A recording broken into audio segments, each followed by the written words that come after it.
was a father, relatively a very young age, 24, something like that, where I was still kind of like trying to understand what I'm doing as an artist, and it kind of became a subject matter in the work.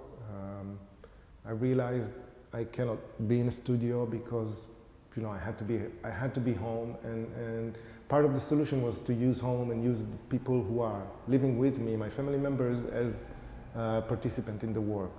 And that was kind of like a forced situation or a choice that I made, almost a moral choice for me, because it's either to be there or not to be there. So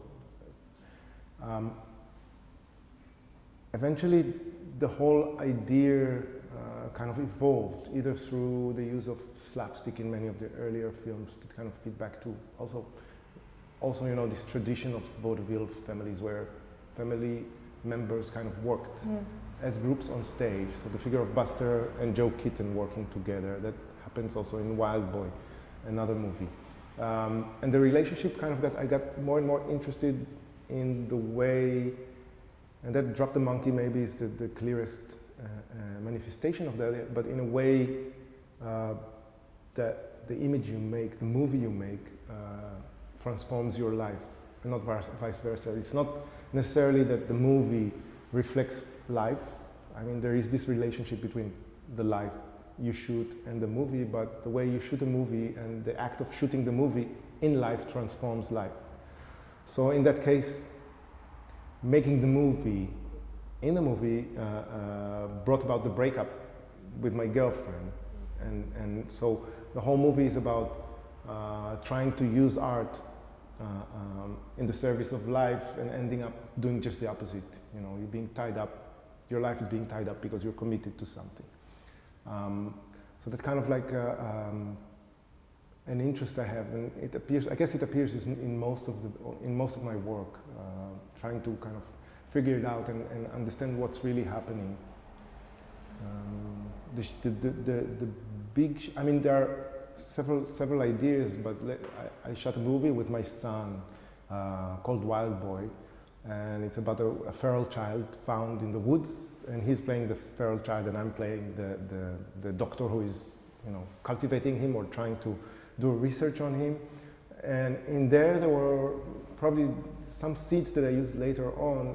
The fact that his first haircut, it's his first haircut in life, as it is in the movie.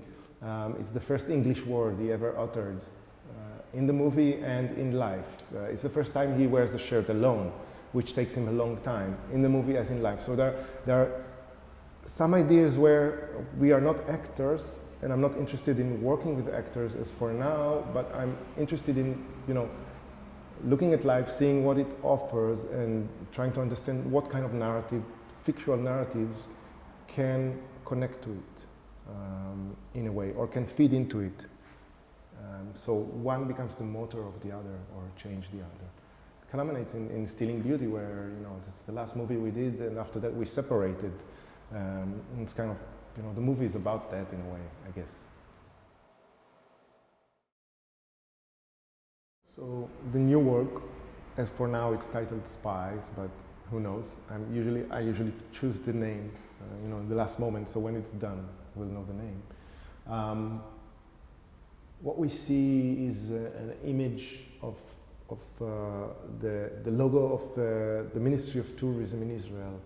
And the logo is the logo depicting, is like a very modernist, abstract, stylized, only circles and triangles, showing the two of the spies of the 12 that Moses sent to the land of Israel before he was meaning to conquer it.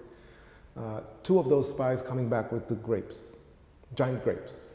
And the story went on that the 12 spies come back and they tell Moses, yeah, the land is indeed the promised land. It is the land of milk and honey. Look at the giant grapes, but there are also giants there. It's scary. We should not go there. We will never be able to conquer it. And for spreading fear in the nation, they were punished. That's the general story.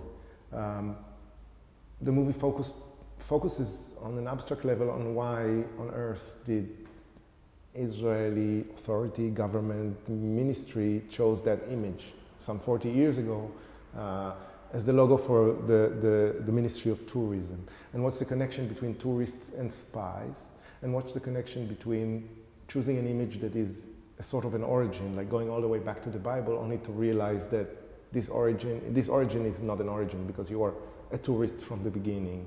It actually says that you were a tourist and not that you were part of this land. I mean, the other myth is, you know, the Greek myth where people spring from the land, yeah? They're landowners, you cannot argue with that, but this is a clumsy myth, so it's about that. What we see is, we see this image and there is a very slow zoom out.